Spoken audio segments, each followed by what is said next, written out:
Hello, hello. Welcome to yet another Facebook Live. It's Monday, 7 p.m. and we gather to speak about a parenting topic. I hope you have gone through the 5 pointers that I shared in my previous Facebook Live, like last Monday. Make sure you start with that. This is like a continuity of it. If you just watch only today's and ignore the previous ones, you won't be able to connect with it, because the initial pointers are extremely important for you to understand today's concept. Otherwise it'll be like it'll be too vague for you, like what are you talking about, there's no flow to it. It doesn't make any sense to you, right? So you could do that. So just to remind again, the first 5 pointers are in my previous video. Okay, so this is the 6th one. In case you feel that there's no continuity, you aren't understanding anything, that's fine. If you watch the first one and then come here and watch this, it'll make sense to you. All right, let's start with our point number 6, which is letting your child face the consequence. Okay, so type in the comment box, what do you understand by this? What do you mean, or what sense are you able to make out of this sentence? Let your child face the consequence. See, what I mean by this is, for example, your child, okay, let's consider the example of homework. Like, okay, the school, and this homework which your children are supposed to do, they know they're supposed to do it, but they haven't done it for XYZ reasons. Maybe they're lazy, maybe they spent too much time in playing and they didn't have enough time for homework. Maybe they had to ask someone's help, but they didn't want to go and ask that help. Whatever reason it is, and they haven't done it. Okay, and we as parents sometimes, and especially if the school is strict and if the teacher is like, no, you have to do it, otherwise you're going to be punished or whatever, we as parents are sometimes so scared that we try to cover it up.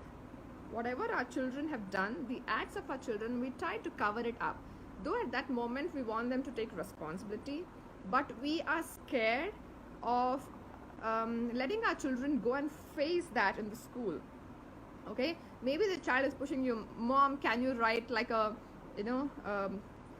like a note to cover it up, or write it in the diary that I was sick or something, or I wanted to do it but I didn't understand or something. Your children want you to cover it up or help them cover it up, right? At that moment you take your stand and say, I'm sorry, it was your responsibility, I'm sure you will handle it better. So just let them do what they think is right. I mean, if they have to go and face that in school, in class, face everybody in the classroom or the teacher there, they will have to do it. Let them face consequences, whatever it might be. Maybe they'll have to do that that particular homework, or if they have to write essay, maybe they have to write the same essay 5 times as a consequence, or maybe they have to do some extra homework, or they may be sent out of the class, or it could be anything, right? Or maybe they have to get a signature from the headmaster or something. Whatever the consequences, you got to let them face, right? So that is about facing consequence. Ravneet, my son did signature on his own in his calendar. Kids do all sorts of things. I'm sure we did it when we were children, right? We did it. Okay, maybe at this point, since this has come up, I don't think it's a good idea to scold them or something, but we can just hold them accountable. Okay, we can hold them accountable, which brings me to one of my pointers. I mean, okay, I can take it up as the next point, which brings me to my next point is just hold them accountable. Okay, and this brings me to yet another point, which is stop blaming. There is a difference between blaming and holding children accountable. Okay, so my 7th point is holding your children accountable, and my 8th point is no blaming. So let me take some time and explain the difference between these two. Blaming is, you did this because you didn't focus, this happened. Because you didn't give enough time to your homework, this happened. So it's because of you, because of that. So you're constantly, the focus is on that person, right? You're blaming him. So you should not blame him, but hold your child accountable, saying the different, there is huge difference in between blaming and holding children accountable. Examples of accountability, especially in this scenario, could be, so what now? No, so what do you think you should be doing? Right? Instead of you telling this happened because of you, there's nothing new. I mean, the child knows it, right? The child knows it, that it was his mistake. So there's no point in pointing the same thing again. So maybe Ravneet's son just, he did her signature there.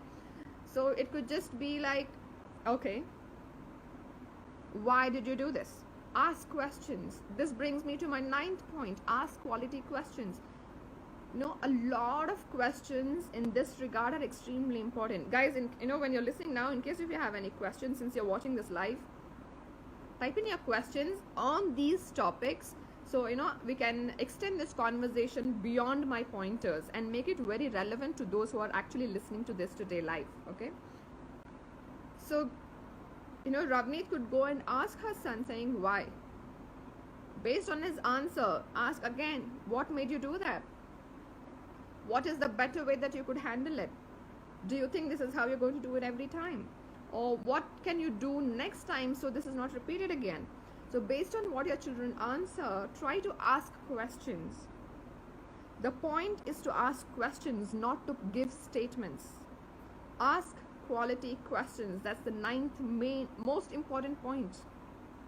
Asking, when you're asking questions, psychologically, the responsibility has been shifted from you to the other person. In this case, it's your children, right? So since you are putting responsibility on them, you have greater chance to hold them accountable. So if you want to continue your learning journey, then I want you to click the link in the description box and be a part of my closed Facebook group called Parenting with Ease, wherein you can attend the Monday lives that I do every week. All right, I'm going to see you there. Take care.